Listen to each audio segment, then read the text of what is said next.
All right. I think we're back. Uh didn't move anywhere. We just sat around, right? Because for whatever reason, I think my ISP decided to crap out this time. I don't think it was OBS, but for whatever reason, for like a good solid 5 minutes, ISP just decided, hey, I'm just gonna unplug now. So here we are. We're back again. Gonna try to complete our session today. What time is it? 1:15 a.m. Yeah, these things happen.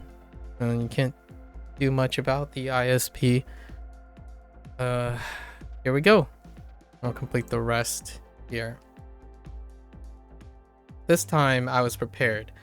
It's very unfortunate that I haven't experienced this. I usually experience the ISP cutout maybe once every 6 or so months. And then recently, not that long ago, last month, I experienced OBS crapping out. So I hope this doesn't become more of a regular thing. It's actually quite inconvenient. This time I remember to like start and stop so that things are synchronized. But last time it happened during my last clear up scare video, and the thing about having YouTube and Twitch is that one starts and one doesn't register, and a little weird thing. But anyways, we're back. Sorry about that momentary interruption. These things happen. And you learn sometimes technology requires some redundancy, especially in ISP. It'd be kind of interesting to see what it's like in the future, where like, so how do an ISP take care of redundancies? That sucked. Anyways, let's continue here.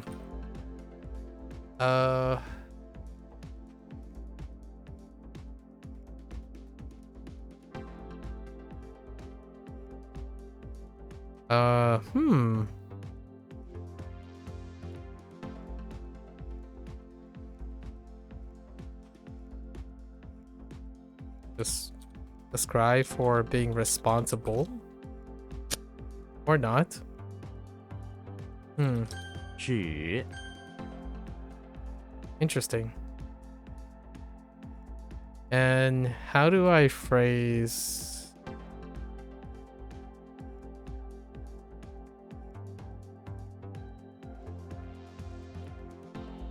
maybe like starting to or become? Maybe like become? Begin to? Appear like? 虚 Whoops. I hit the wrong button there. And then what is this? Responsibility.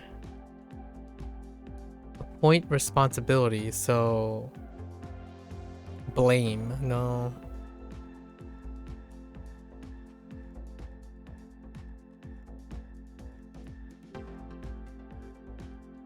I don't know, to be responsible for. It's responsibility. I swear I typed responsibility. Oh, I might have typed responsible for duty. Just, it's fine.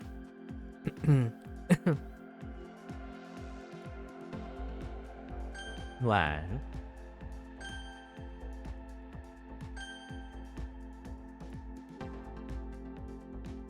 How did I screw this up?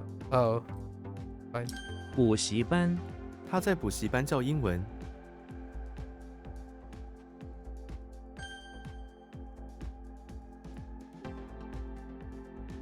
学费 这所大学的学费很昂贵。 A trellis. Yes. I know you well, my friend. My friend.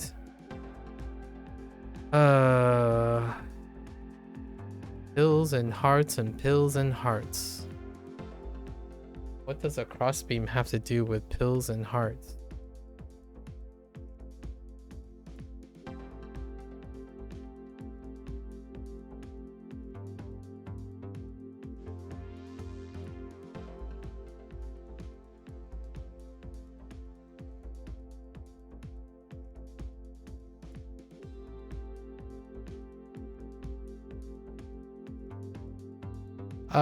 No.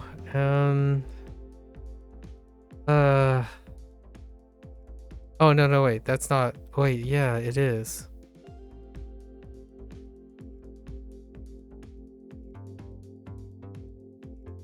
Wait. Wait. I almost. Wait. Oh, no. It was there. And now it's gone.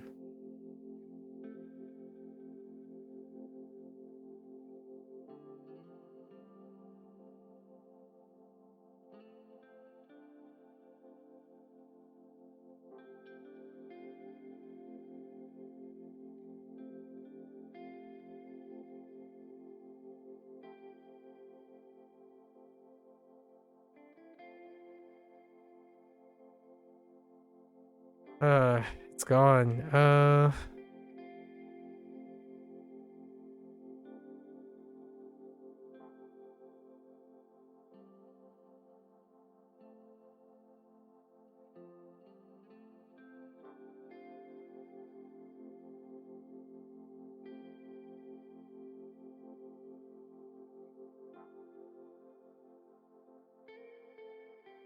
I think the crossbeam is the thing that is most confusing about this.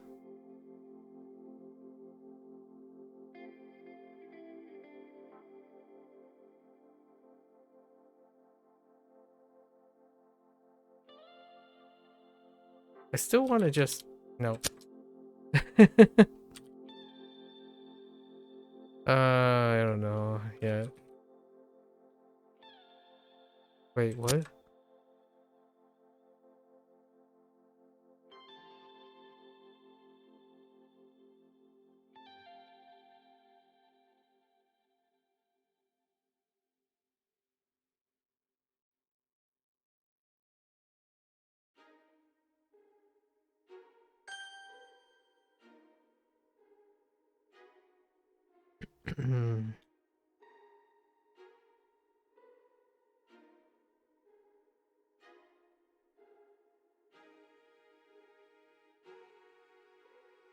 影响，这篇文章很有影响。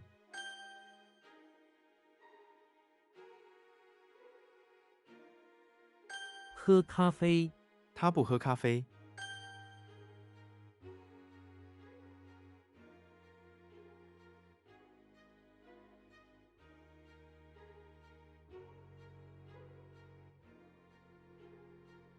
Wait.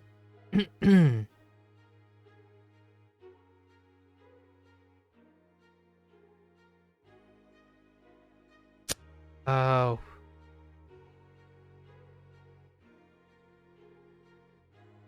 Hmm.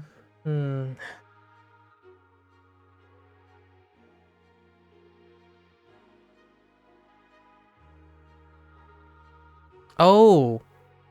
Oh, I got it. 孔，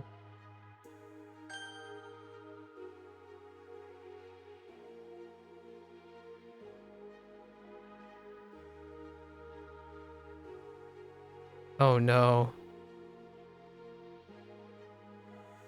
Oh no.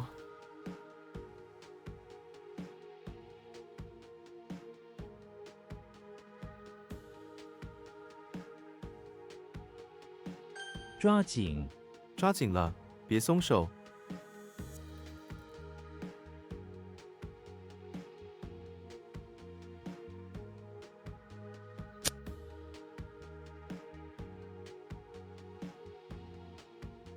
Hold tight.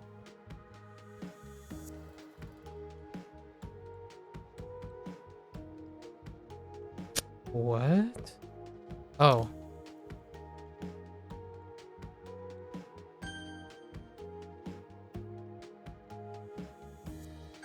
护，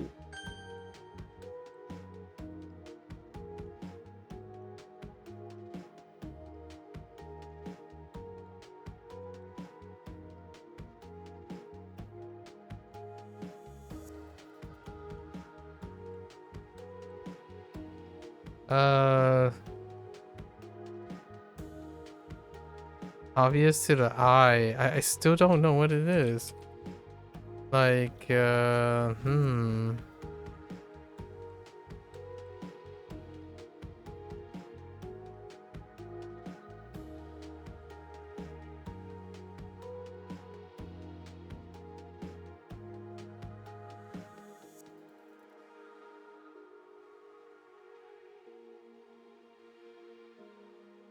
I have to block this. This is gonna be blocked. Eye-catching, conspicuous. We're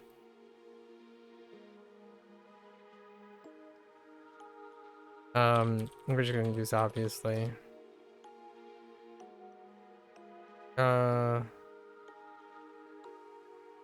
Apparent.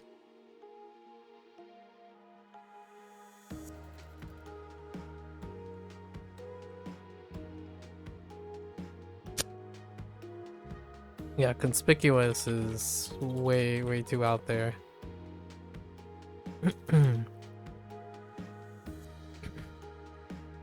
Oh, I screwed up.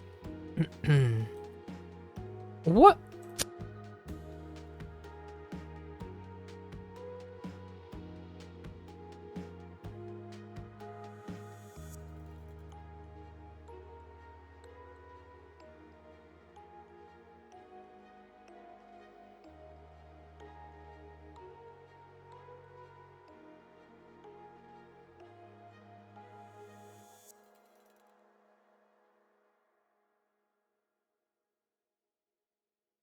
Hmm.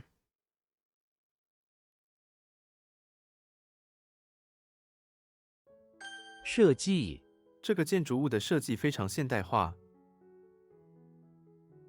设计 or oh design. Yeah, to plan the design. I got that. Makes sense.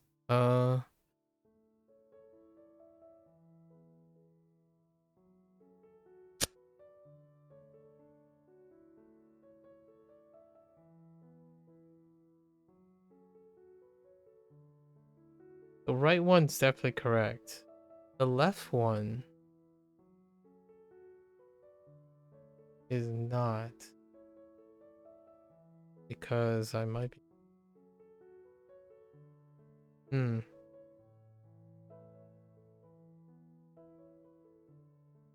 连环、连环杀手，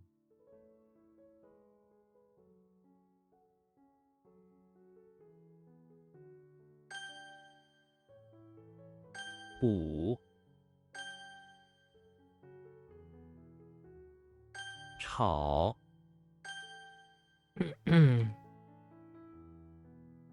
嘴、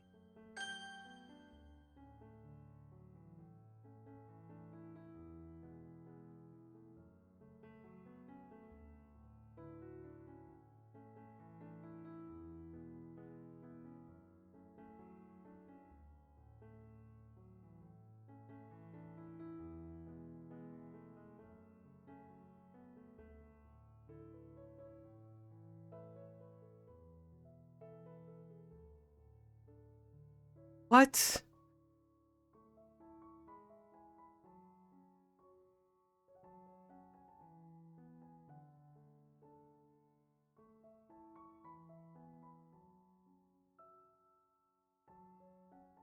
Could have sworn it's like.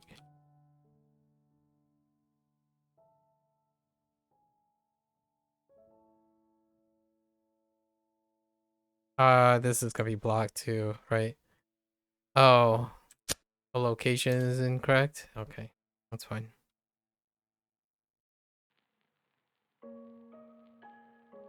So is the infirmary.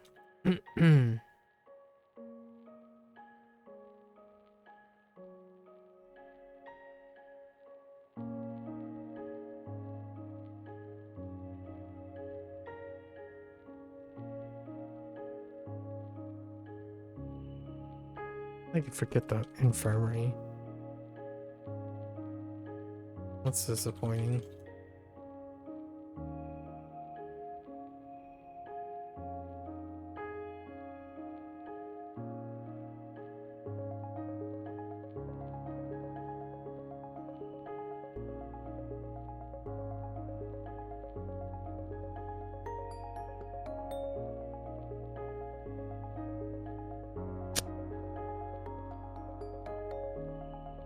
Oh.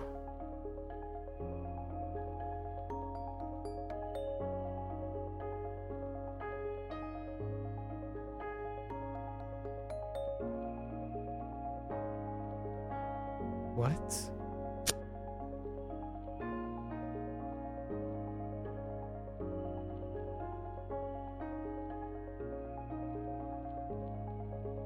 Oh.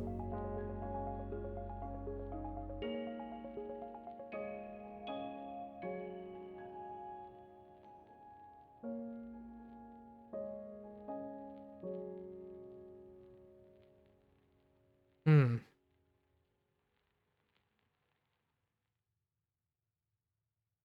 职业，那是一个很有趣的职业。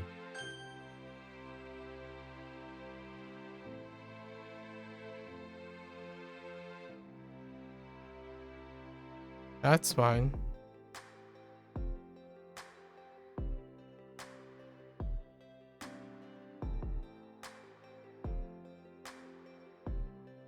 传输，网络是一种方便的信息传输工具。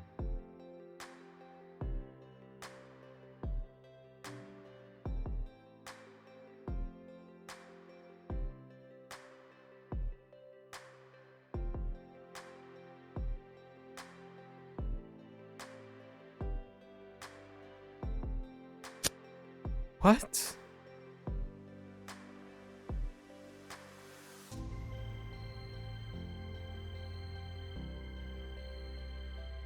Hmm. 井，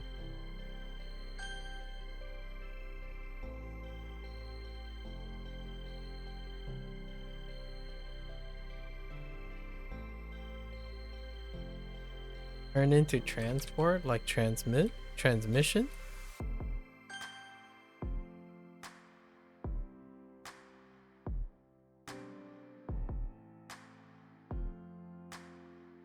Oh, I typed the wrong thing there. 二，优，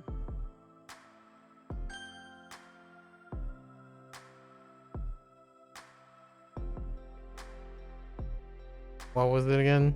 Oh wait, am I still trying on this? Oh, conspicuous. Okay.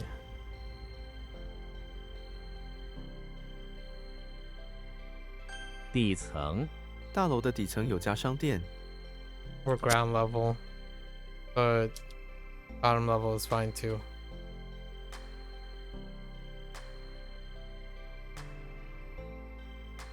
险，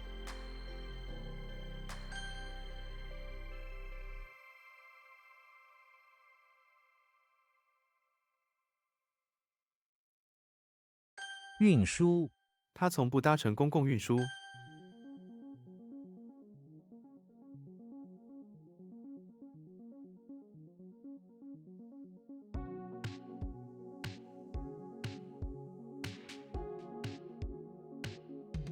Oh no, I forgot. Oh wait, we're fine. 足，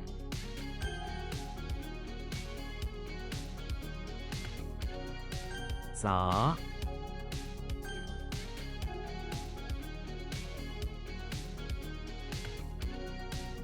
No, I tried. Oh.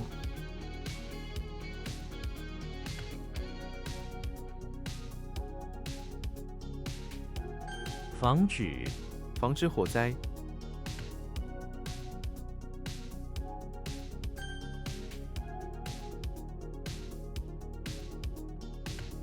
饱满，这些果实看起来非常饱满。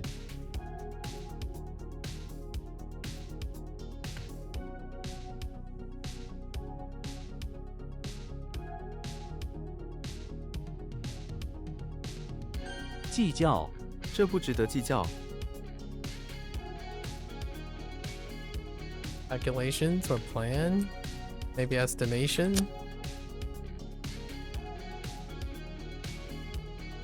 Calculate? I guess probably calculate or something like that. Hmm.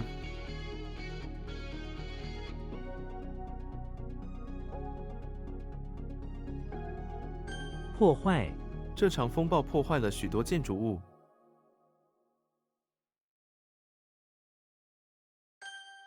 What damage?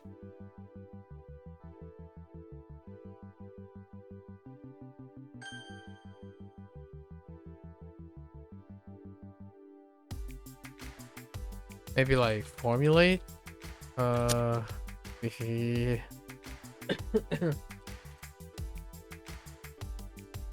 训练、运动员正在紧张训练。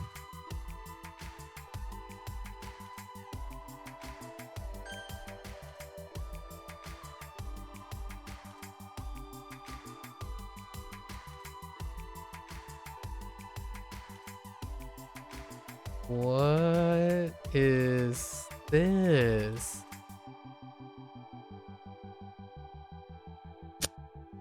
No, I don't think so.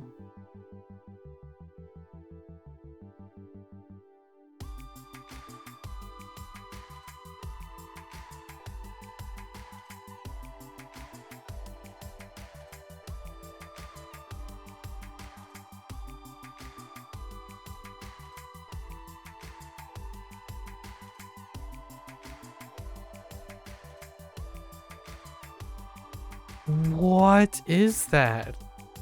All right, hold up.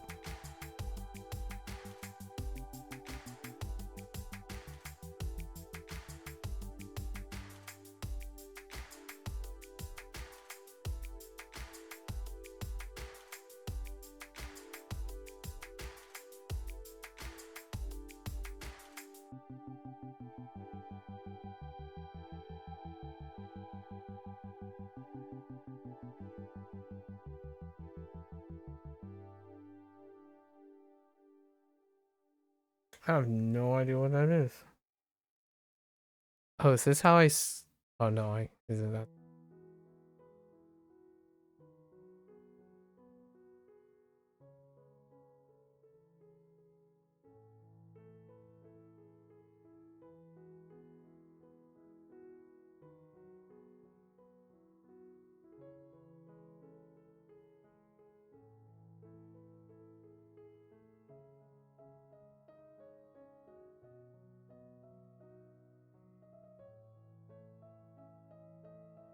Yeah, I have no idea.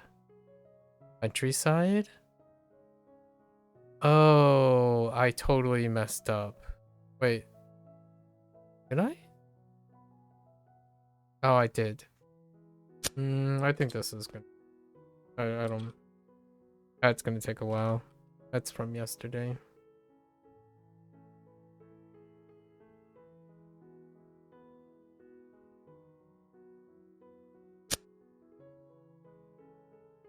Counting, you're doing... You're estimating, you're formulating, you're design... You're... Gotta be all of the above. Oh, you're fussing. What? To compare? Oh, it wasn't invest. We're blocking that out. It's not the second time. It's more than... It's happened more than... It happened more than one. This one, I'm surprised that I got stuck on Chin 农村、他家在农村， instead of thinking of Thai. What is Thai?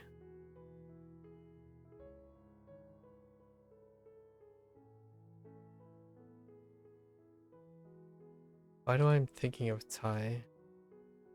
Oh.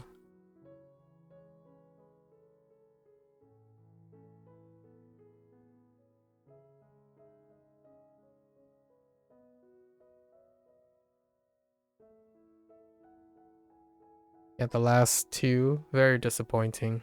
Let's go take a look at them first. So...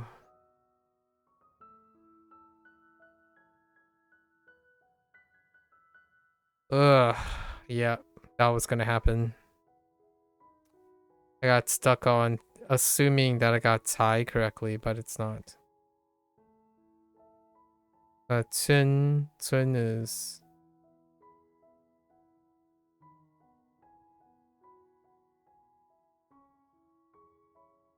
funny. That's similar characters doesn't include.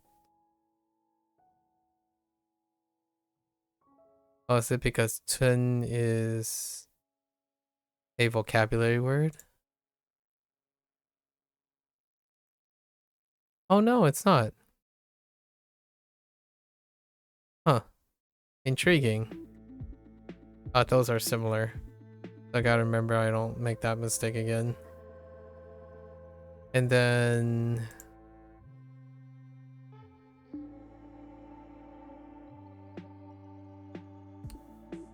conspicuous.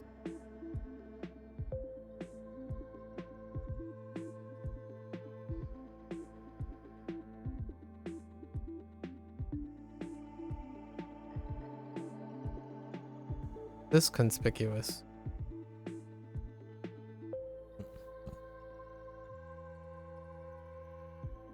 Dazzling, eye-catching. Let's look up conspicuous. Standing out has to be clearly visible, obvious. Or easily seen, standing out, easily visible, visible, clear. I could use clear, actually.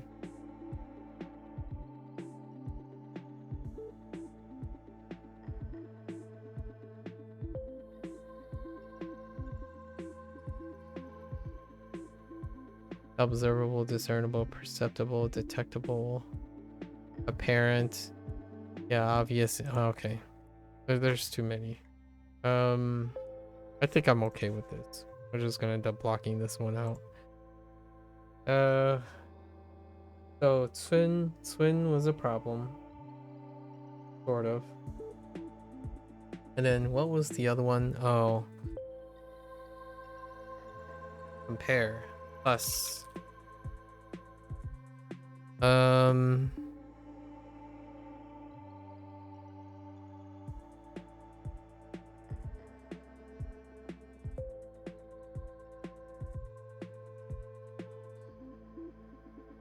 I don't like fuss. Fuss is not gonna last. Discuss, debate. I think we're just gonna stick with debate. Whoops. Discuss. Argue. And it appears that I need to add 2 can offset stuff too. Make it. And how does that work?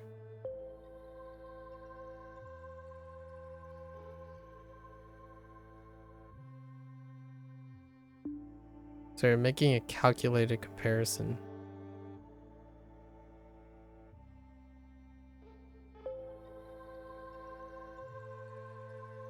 Yeah, so compare is a little weak. I think the weakness here is you gotta do compare, and Shun of all things. I was just making a comment about that today about Cupid, right? And I totally forgot.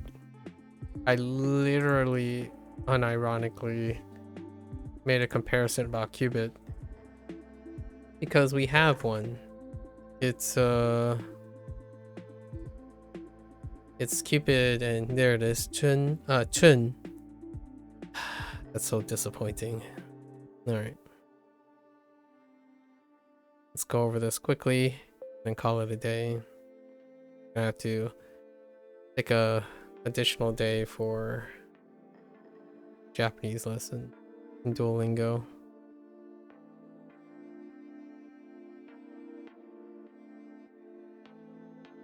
So, Do, Chun, Wu,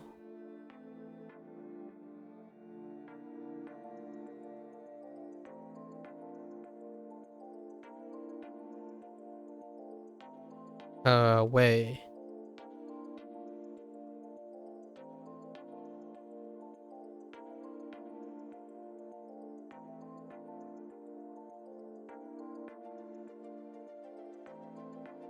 uh, Ying? Yin? No. Oh yeah. Yen? Yan? I think it's Yan. Or Ying. Oh, I think it ends up defaulting to Ying, right? Or it'll come out as Yang though. Sure. Lin. Ling. Yeah, it would come out as Ying.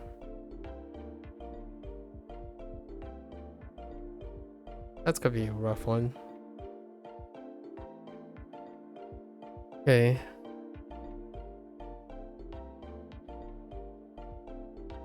Oh, sure. Yep.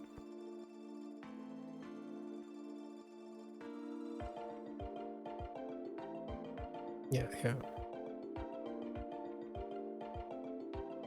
艺术。资一。资间。Right.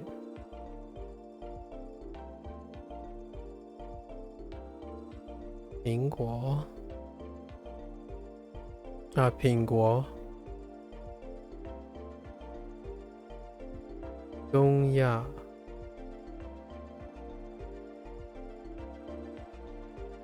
骑士。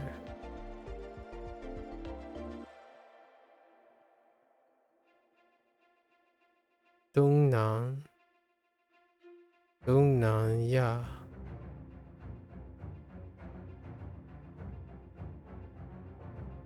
头疼。头痛。头痛。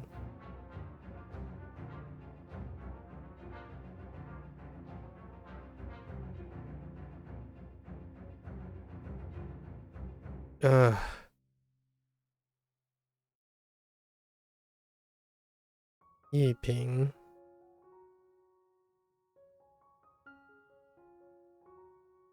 一瓶。甜。甜点。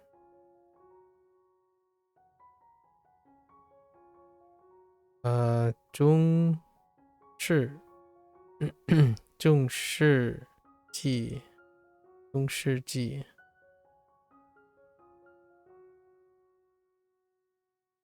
Yeah. Okay.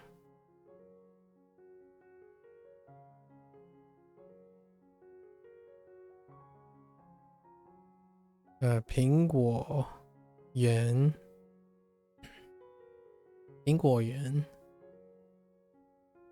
Okay.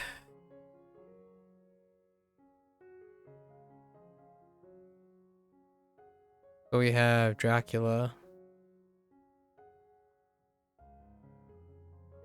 in a bathroom of the bakery. Famished.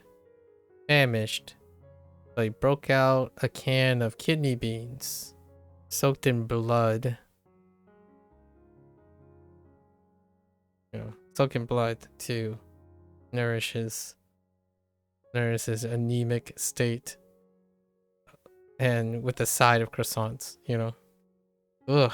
This one's kind of gonna be a little rough, but it's dull, so we're fine with that character. So Chun, whoops. This will be what I'm gonna be used to reinforce, right? Chun. So Cupid sneaking into the bathroom, looking for sneaking in the bathroom of the infirmary, looking for a target to shoot because he's all around the infirmary, right? So he shot a caliper at someone who is depressed. Who's depressed, shot a loving arrow, right? Shotting a loving arrow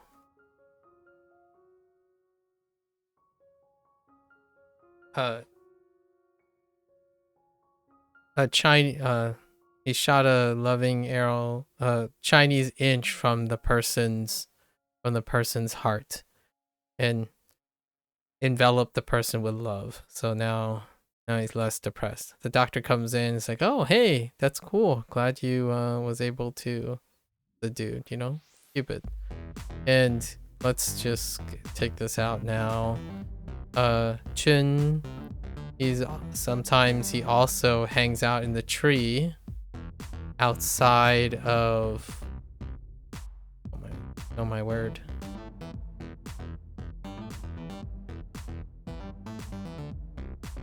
He also hangs out in front of the infirmary sometimes, shooting calipers too.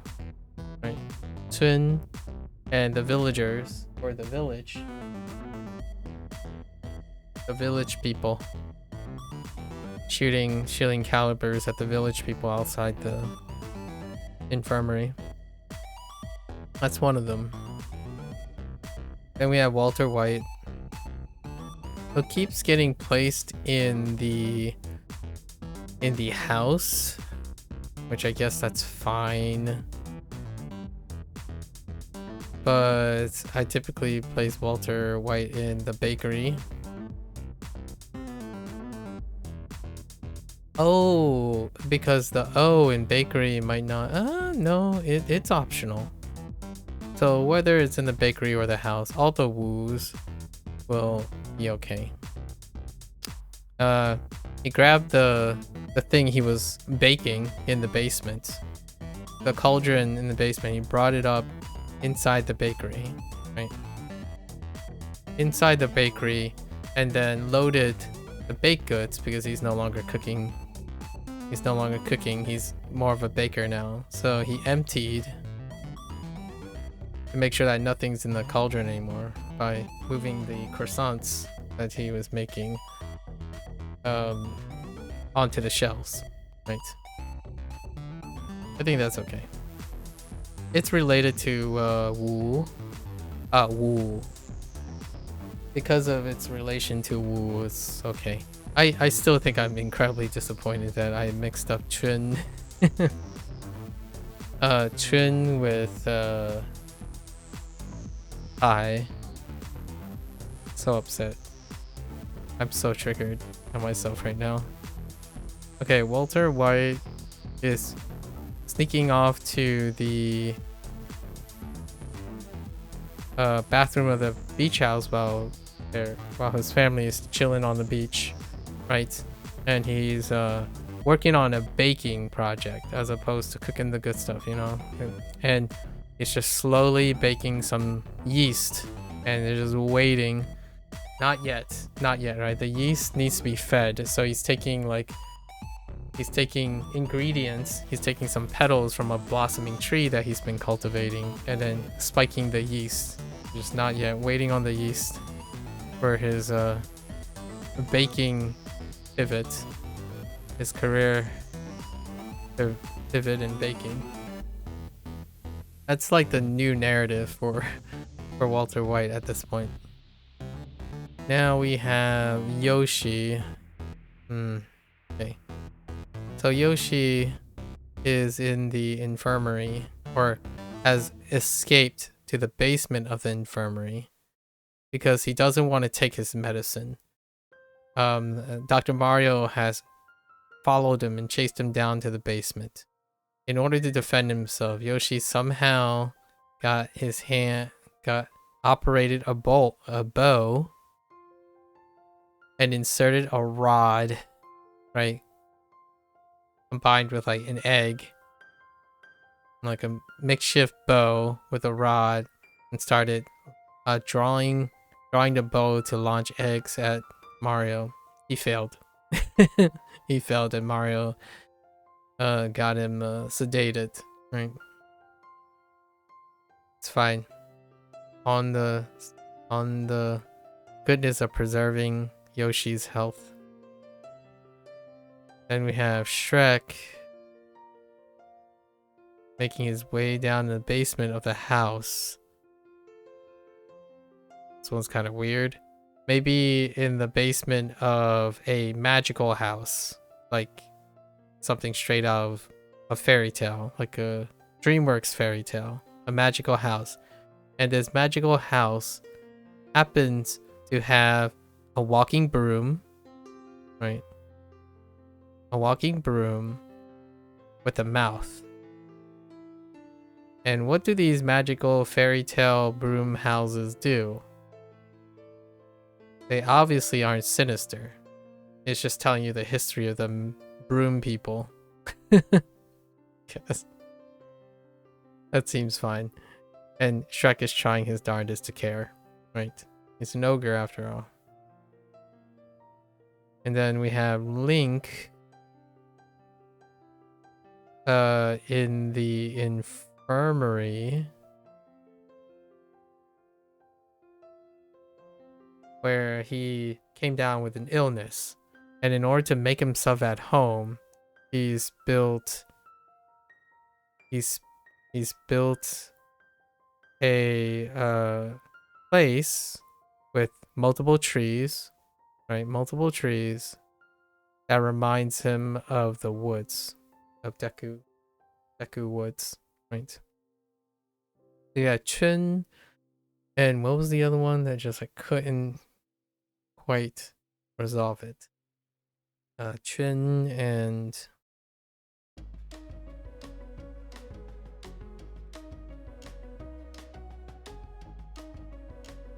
right, it was Nong,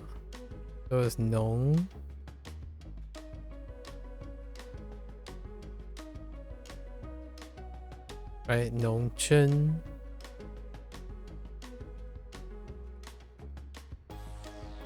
Or village or rural area.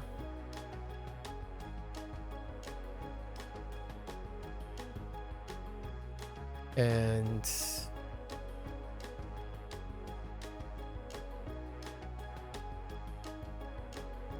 the other one was less disappointing. Now I don't remember it. It's already gone. I did also messed up Shun. Got fixated.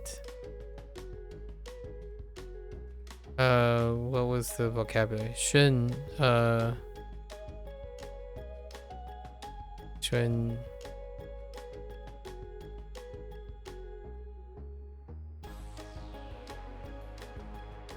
Like instructions. No.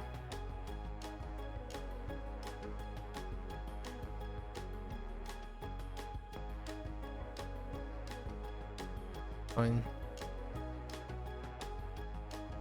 Yeah, I don't remember.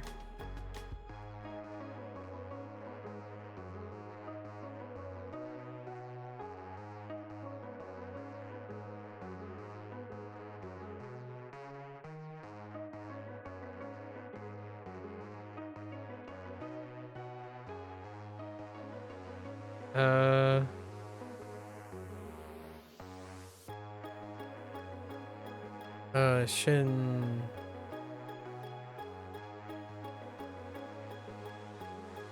I don't remember. Training. I keep saying practice, but Shin, Lia. Shin Lia. Lian is okay.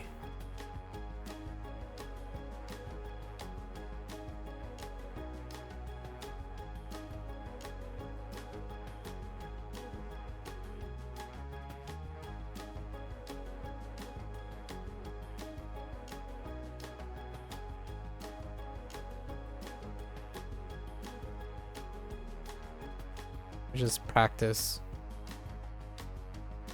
Or training practice. What was the last thing?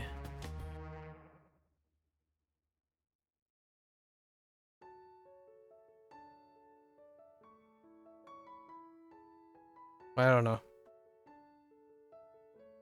Disappeared from my mind so quickly.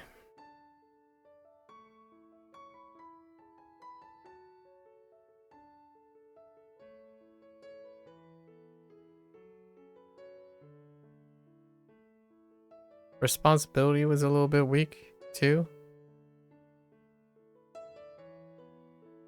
So change maybe like 责场 no 责任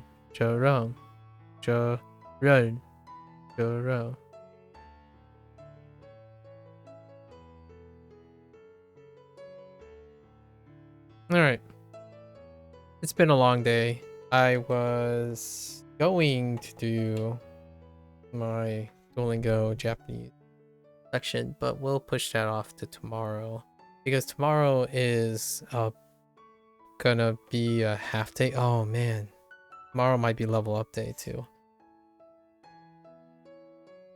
but we'll see. I think I'm gonna try to start early. We'll push off the level up day so I can squeeze in something, squeeze in this next lesson. All right, folks, there you have it. That's the end. The end was a little bit, I think I got thrown off my groove when the heckin' internet, the ISP, broke my train of thought. Very disappointing that I can't remember what the character was.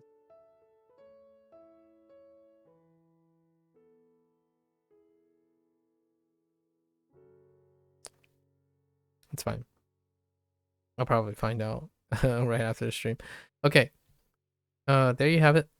End of HanziHero. Thanks for hanging out. If you're gonna watch this later, 谢谢. As always, much like the digression today in Wanikani and HanziHero, I think there's a lot to be connecting and understanding when it comes to like observing others, right? And observing yourself. Like, hey, what does this person do? Like, oh, that's interesting.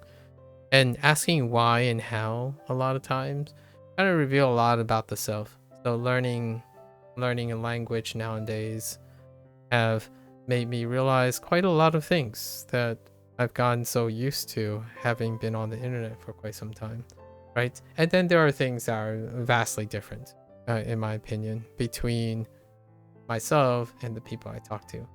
So if any of this stuff is interesting, I really welcome anyone who has their own take on the current behavioral models and how they go about learning. Did you learn? It'd be interesting to exchange all the different ideas that while learning something, once again, right? Not a lot of people choose to learn another language at a much later time. Curious if anything came about, like new observations about yourself or about other people. I think that's part of the experience. I like looking at how other people study and learn as a process of enriching my ways of studying and learning.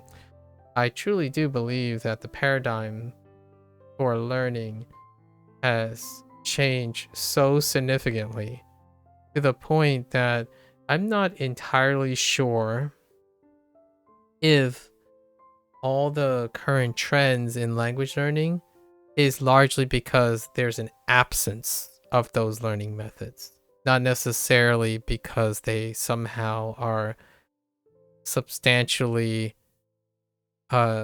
more superior and or consistent than others. I genuinely think one of the bottom lines of things when it comes to learning, this was taken from like the Wanikani digression, exploration of new things allow one to be intellectually invested, intellectually curious, and learning a new thing, especially a very challenging thing that's for a lifetime, like language learning, promotes that idea.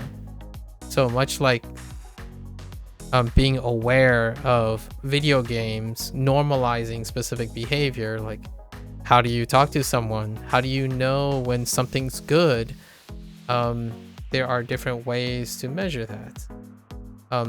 Many of the conveniences that we may experience today also alleviates the necessity to understand how they affect us or normalize us, right?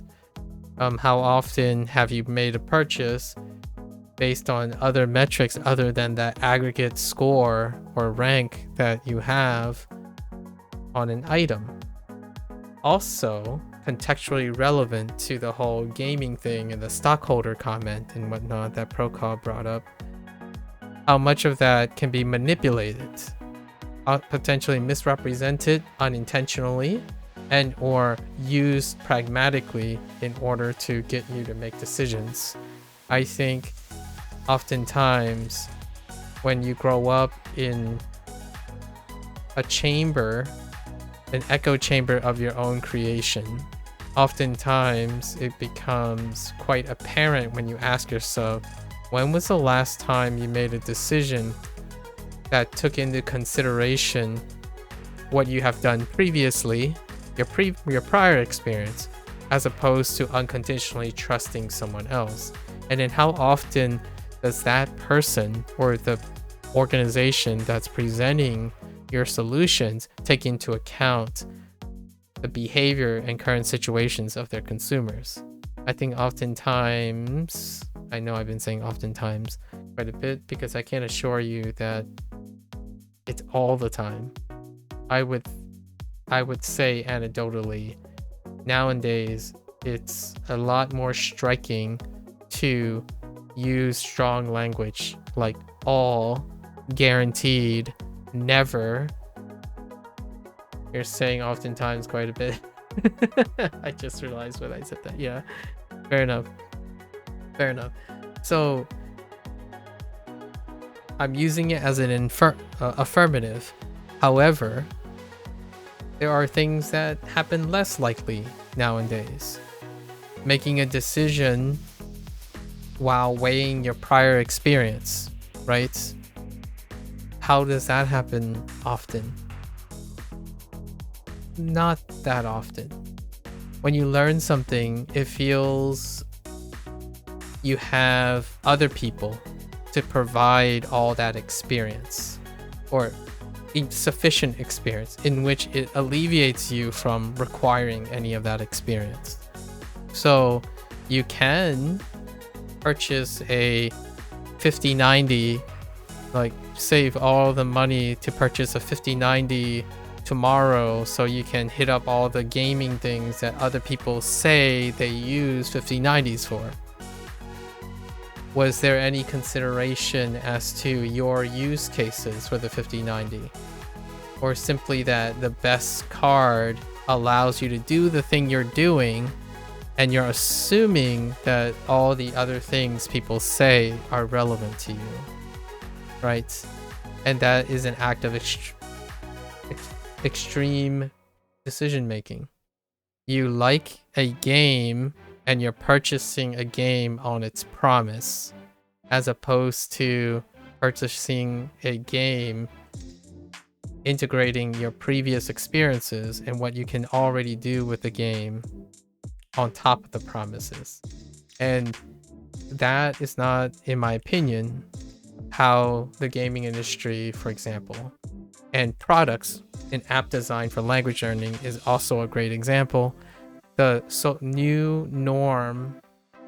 newish norm or business practice is often the business understands what is trending and then make a product to address that demand. Rarely, in my opinion, nowadays, the business is doing it because they can to improve things. So if you're looking at examples, I would love to hear very clear examples of the like the inverse, right? The converse.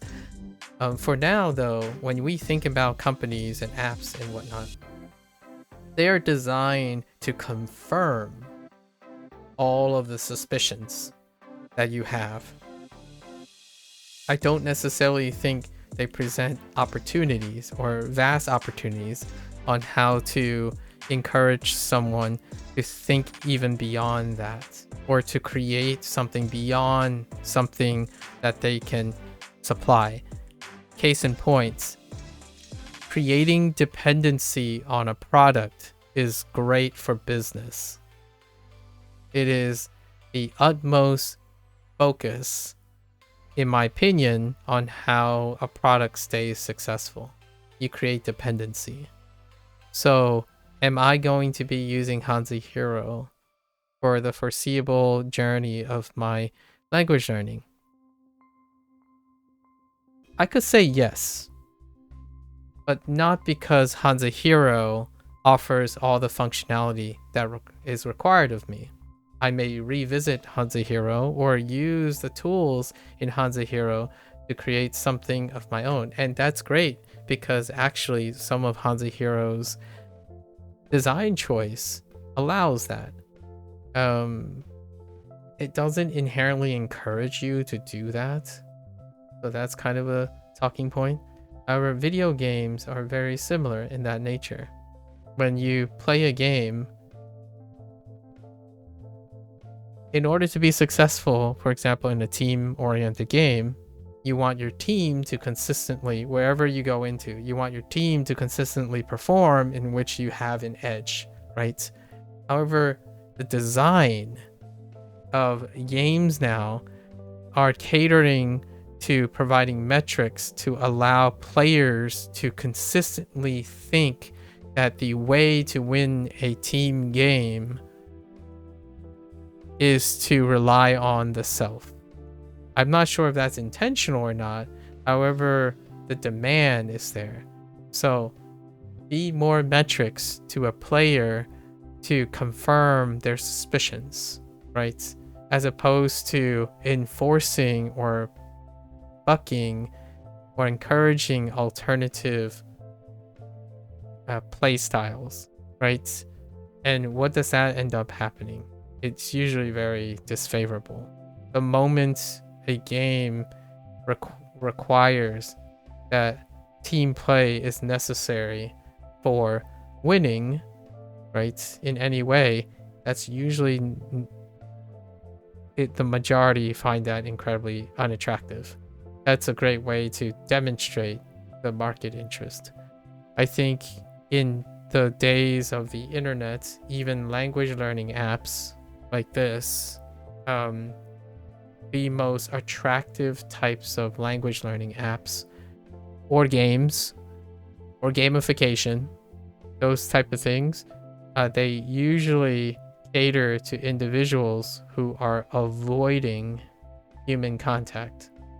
It's very negotiable and it's very pragmatic that you don't have to rely or be engaging with an unpredictable factor in all of this, right? Like talking to a native speaker is an even extraordinary factor where you actually have to find someone in an age where it's constantly telling you that you don't have to.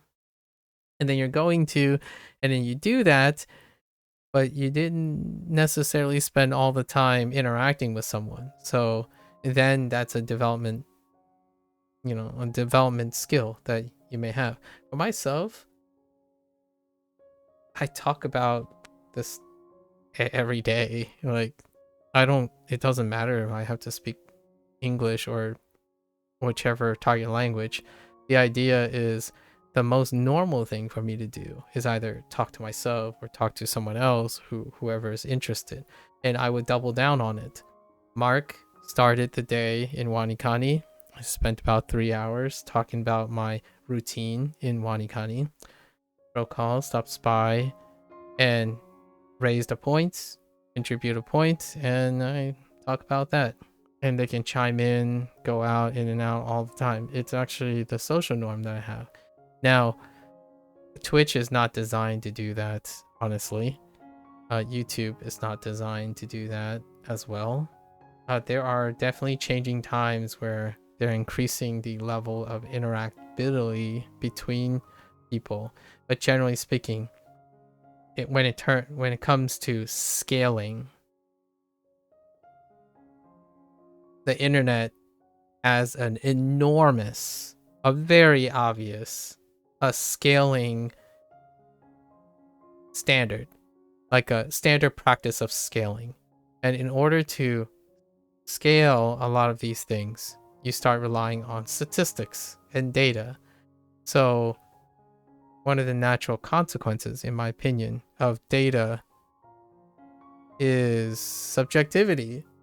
And I mean, I think that's fairly agreeable to anyone who loves data and suggests that data can tell everything and can teach people empathy and teach people to read nuances in language exchange and cultural exchange. I'm sure there are quite a lot of people out there who wants to believe that is sufficient. I personally find that a little contentious, but I welcome individuals who are professional speakers or public speakers and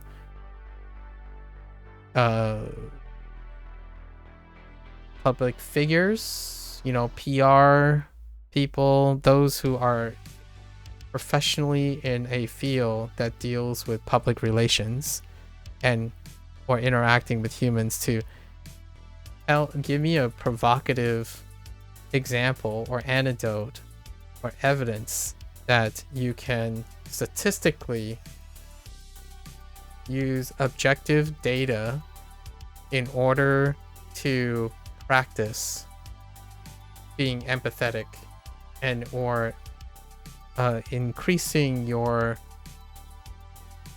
communication skills. There is an exception, and that's the communication with yourself, but it also involves recording yourself and evaluating yourself over time, right? You can be your harshest critic. You can record yourself and have dialogues and present things and see where your cadence is, right? And what your hand gestures are. That type of thing can be very self-evaluating. So you yourself could also evaluate your human connection. But generally speaking, I don't think that is very substantial in the way that video games are creating that type of problem solving, or the lack of. Alternatively, exploring the arts, right? Exploring the arts allows one to become intuitively connected to either themselves or someone else. Now, there is the big looming idea of AI. That's going to be a topic for another time. That AI can create a facsimile. I'll leave with this hot take about AI.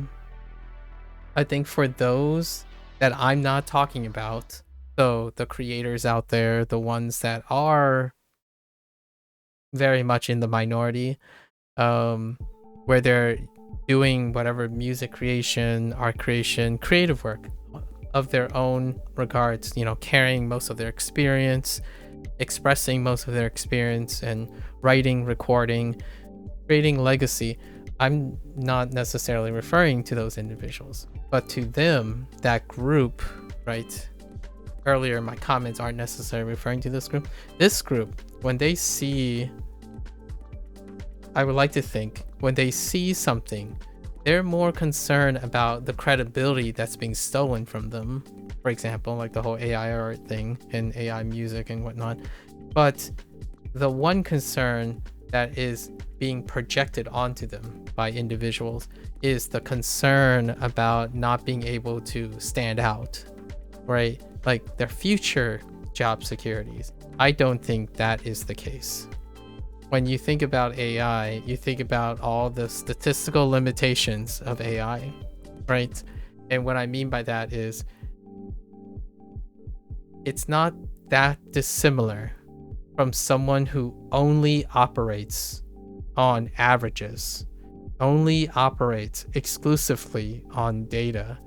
Like, okay, this is a beautiful picture because it is the average of all the popular picture techniques here. So I'm going to draw, like, hey, I want to be a great artist.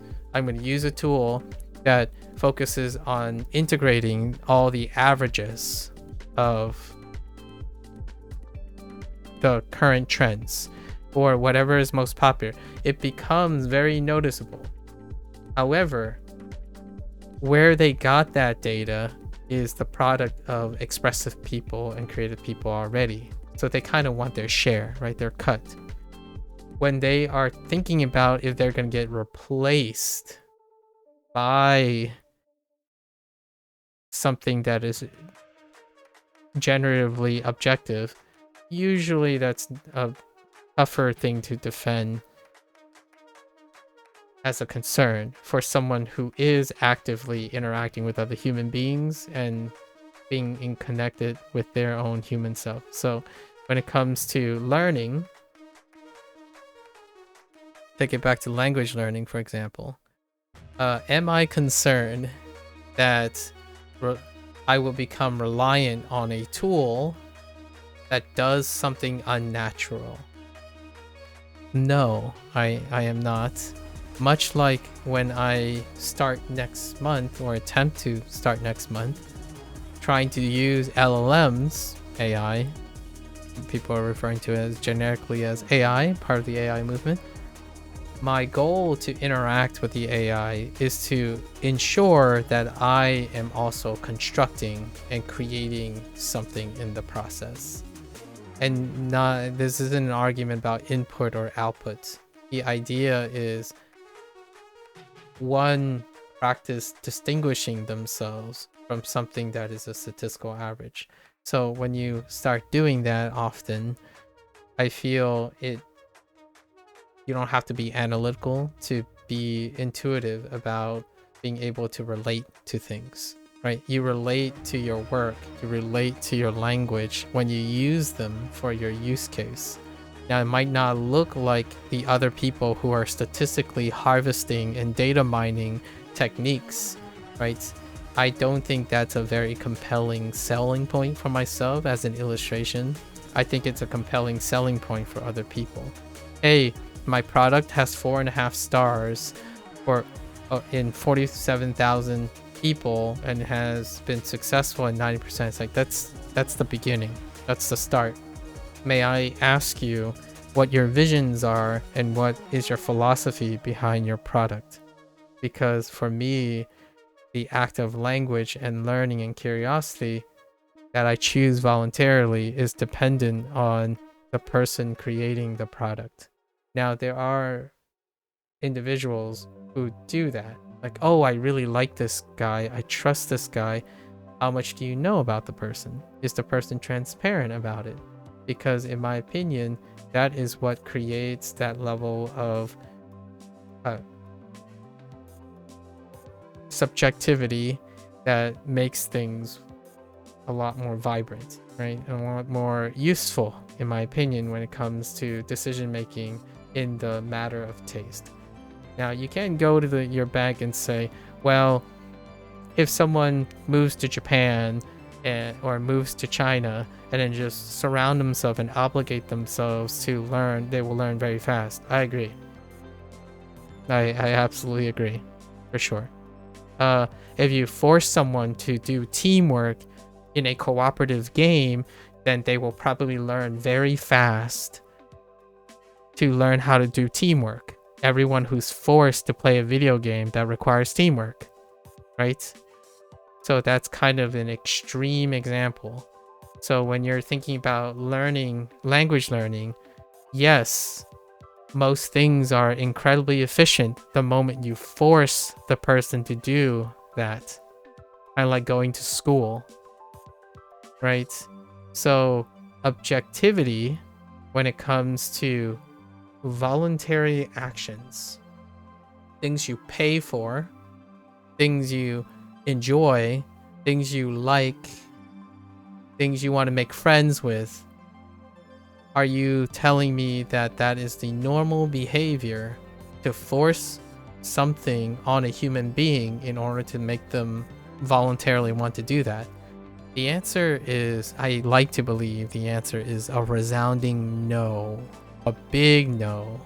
So when it comes to games, language learning, and the success of that, they are catered to target the insecurities or the deficiencies of that person. Your buyers, your consumers are demanding something you are fulfilling. So if I am a consumer of HanziHero and it works really, really well, I would sit down and think about what is it that HanziHero is doing for me that is working so well. Because ultimately, in order to know how it works, or if I invest in how it works, I can also take it with me. I can also know where to look next time. I can also improve upon it. So when I'm playing a team-based game, right, or like Overwatch, I typically, if you're the DPS, go for the kills, but I want to do better than that, right? Or at least in my opinion, I want to entertain something better than that. What if I could observe my teammates, but at the same time do the same thing, right? That, in my opinion, is something that is not a social norm anymore. And that's what I was emphasizing today, connecting the Wanikani rant and the HanziHero game thing. I think nowadays, confirmation is the most common way people learn.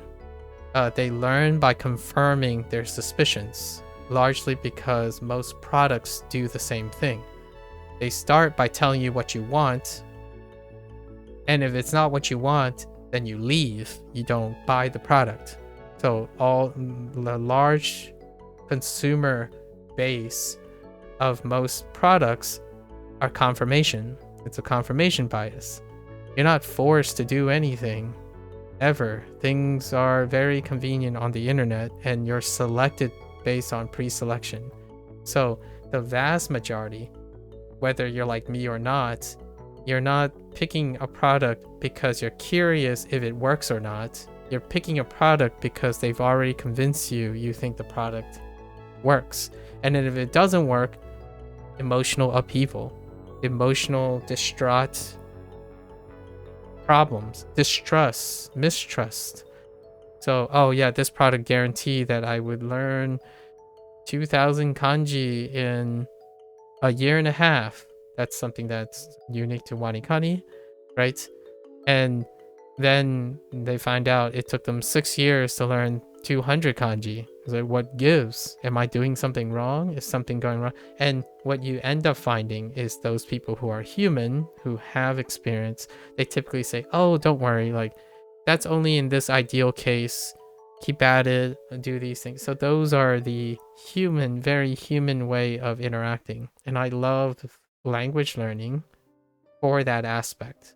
The idea that I can still see people exchanging ideas concerning themselves and thinking about the situations that the person having problems may be experiencing and then how it differs from them. That's what my plug is for language learning. But I don't think video games do that most of the time. Like, when was the last time someone said, we won, and then you're reflecting on, I wonder if my victory, how I feel about my victory, is the same as that person I carried. No, probably not. So I think games have normalized that type of behavior. So when someone goes and offer advice, the best thing that they know about is themselves. And then when they provide advice, it defaults to their expectations instead of collecting human data, like collecting anecdotal ways of adding to your perceptions. Like, I still to this day admit and concede that I rely on these statistical behaviors, these pattern behaviors. I try to keep myself accountable by either confirming or denying some of that stuff. So just 2 days ago, someone made a comment about how they hate Duolingo, or they downplay Duolingo's gamification. And my first thought was, I wonder how far this goes. Maybe I will ask them so that they can have an opportunity to present an exception. But whether it confirms again and again and again, I don't necessarily think someone who is in touch with understanding human interactions would give themselves the leeway or the convenience of saying, oh, okay, you're just like everyone else that I know. So let's do that same thing. Let's do the same rodeo again. Like, okay, guys, you want to know the secret to learning a language? Move to that country, immerse. Well, if you're going around doing that, I'm probably not one of those people that are going to fit your data set, right? And that's kind of funny because in the future, I actually think AI will not be centralized anymore. And then I'm curious how humans are going to interact with non-centralized AI.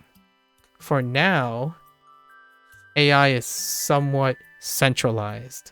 So when they're centralized, it's suggesting that all the AI is directly in competition with each other in the sense that they are trying to capture the same value, right? The same perspectives, the same data set. But it's already happening. In another 30, maybe like another, by the end of this year, I can imagine that there will be at least 5 or 6 different proprietary AI, and they have divisively diverged from each other. So then all these human experiences and whatnot that I'm talking about with critical thinking problem solving will have to come back into play, right? It's already happening now when someone says, oh, Gemini hallucinates more than ChatGPT 4.3 or something. And then 4.3 kind of do things different from 4.1. Those are incarnations of selective data setting, right? When you have different data sets and you curate and you enrich for specific data sets, that kind of represents your diversification and diversity in human, well, a facsimile of human spuriousness. Nowadays, I don't think that's attractive. So the consumer who is not involved in the creative process and or critical thinking problem solving, like creative process that involves critical thinking problem solving, do not have to concern themselves with that. They prefer consistency. If you're paying $80 for a video game, it's got to deliver $80 of value. What that looks like is consistent to the singular person. Like they know what $80 mean to them. And when they make a comment and make a decision, it's about their standards. Whether they are concerned with other people's standards of $80 or not is up to statistics. So when a bunch of people agree that $80 is too much for video games, then businesses will react accordingly, right? If you happen to disagree with the masses, you don't matter. That's how statistics work, right? You get drowned out by statistical averages. So much like most things, your performances and stuff are void of the individual interactions. If you somehow decided that you think you're very important one day and the statistics say you aren't, how do you recover from that? How do you improve from that?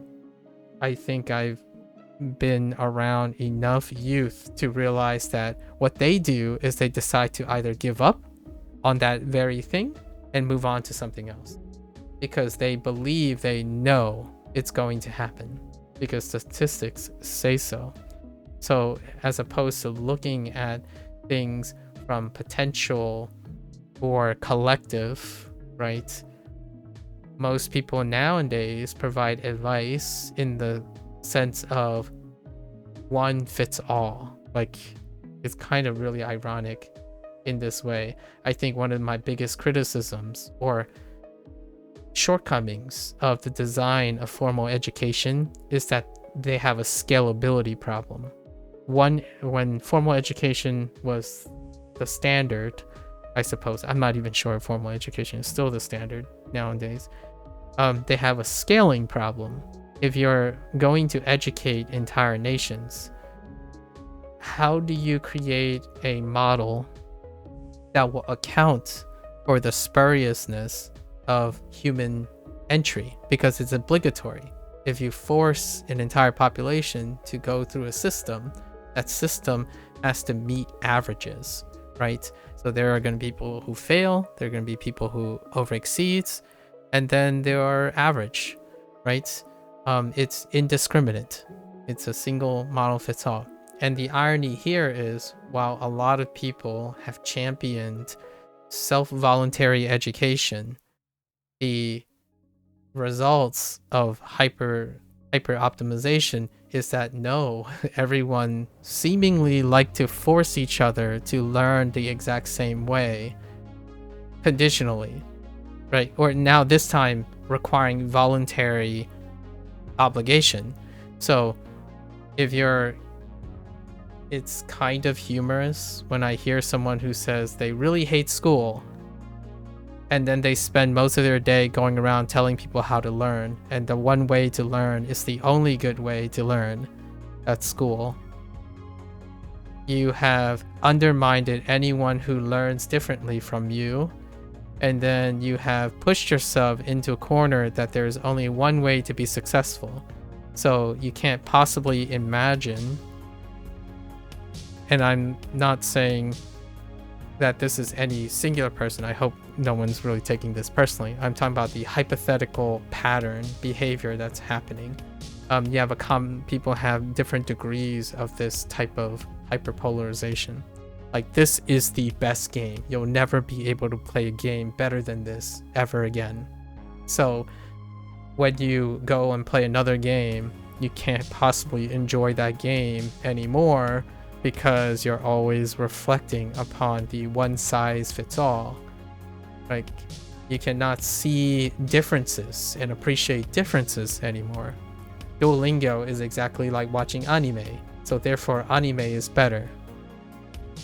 They're very, very different. What I like about HanziHero is very different from what I like about Wanikani. And they could be the same to a lot of people. Like, you're doing the same thing for both, right? No, I'm not. Unless somehow whatever I'm doing here is exactly the same as Wanikani. I like to believe it's not.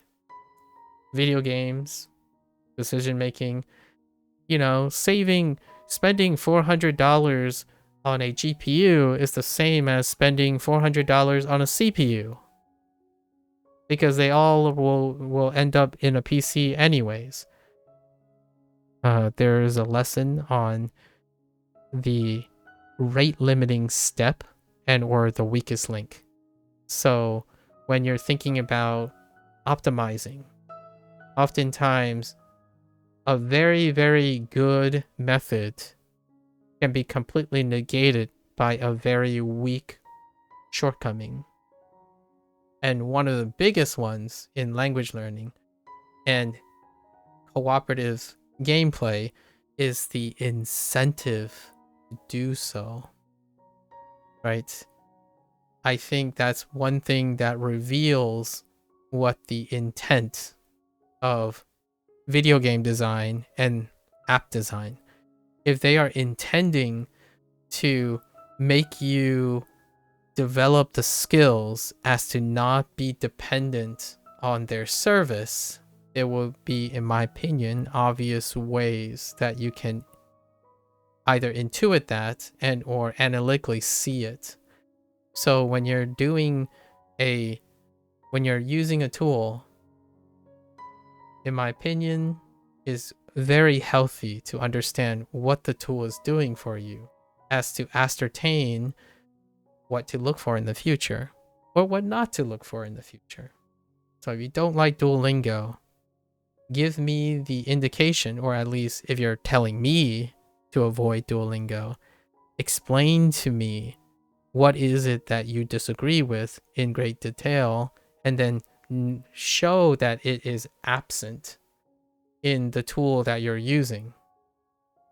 Otherwise, I would say it's a great disservice Not necessarily to me, because I don't necessarily get swayed by anyone who challenges my insecurities or my strengths, but I think it can be a potential disservice for those who are not used to making those decisions anymore, right?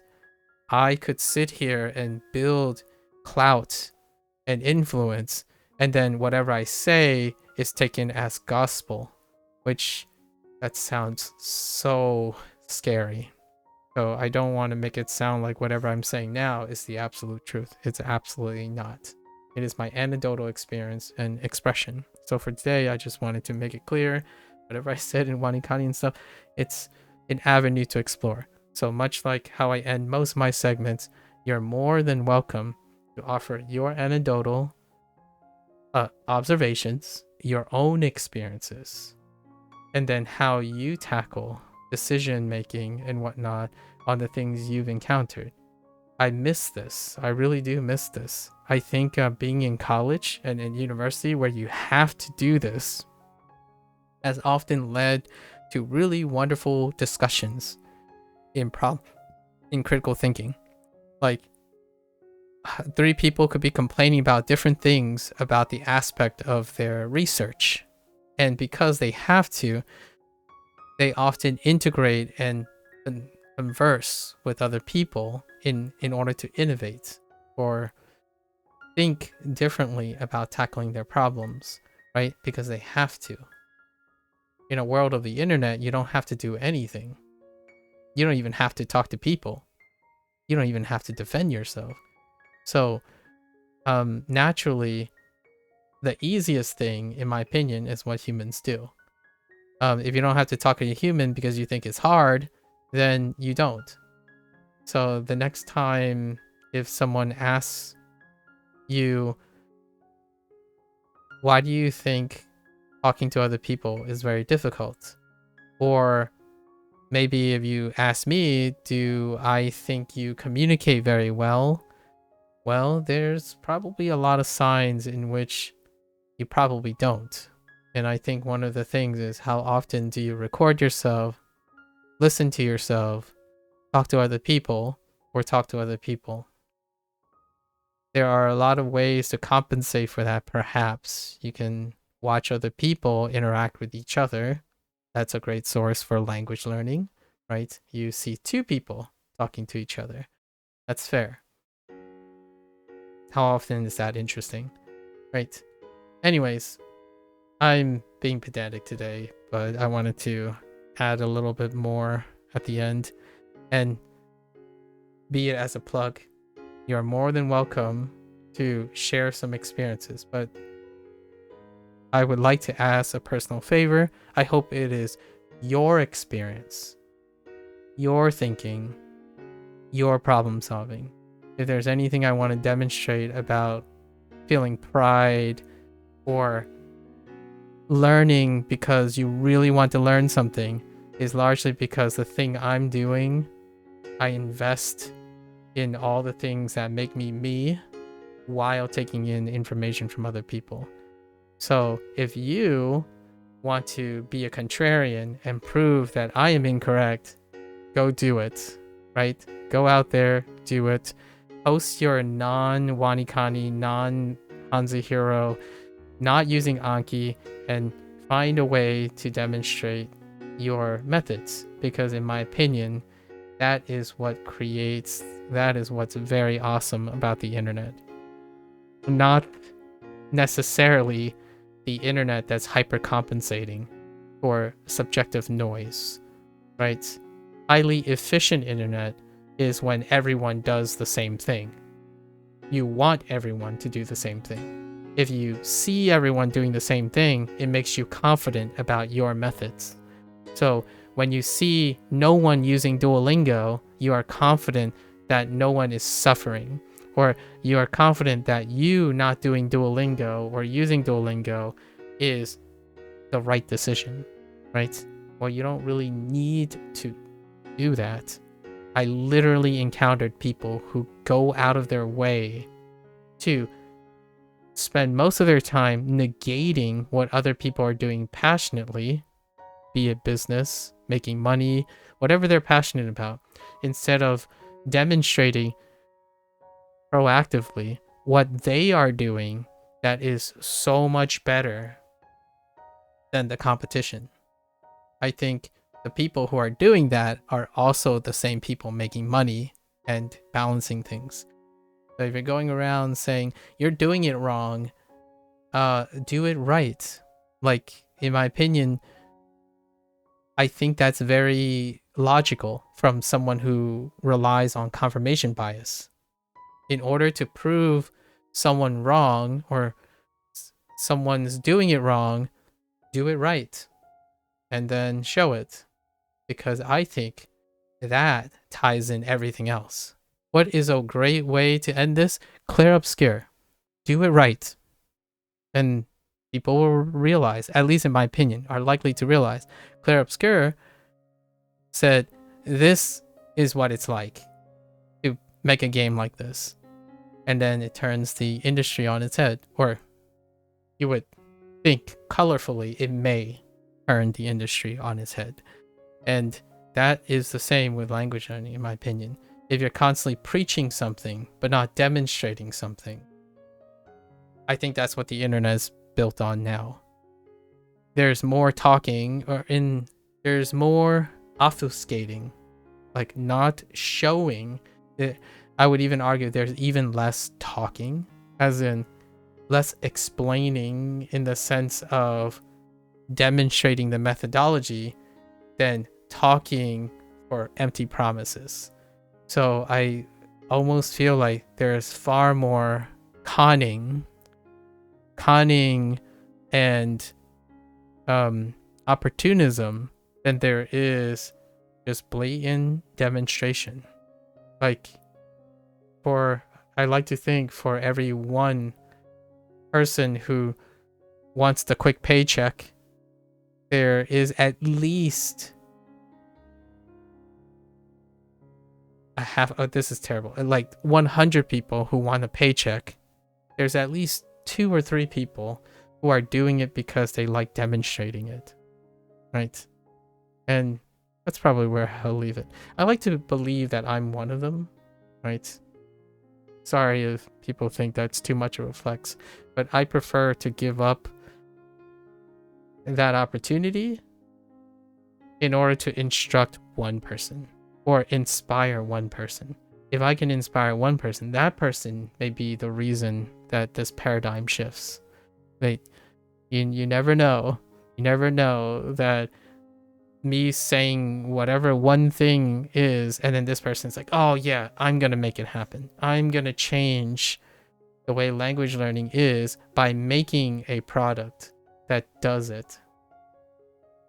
And there are plenty of older hats, I would say, in my opinion, with all due respect, that are kind of out of touch with considering what the normal way or like the normalized way people think about right now. Like, sure, you can tell them, enforce yourself, discipline yourself, do this and that, but adherence is so spurious because they don't live in this generation, and I don't either, really. I try to. This is as much as I can get. So hopefully good luck with your language journey, but the door is open. I would love to hear a compelling expert go about their days, or even someone who studies that type of thing. All right, folks, that's it for me today. Good luck. Stay safe, right? For those who are interested in Chinese of any nature, right? 大家下次见. See you next time. Stay safe, stay healthy. Catch you guys on the next one. Bye bye.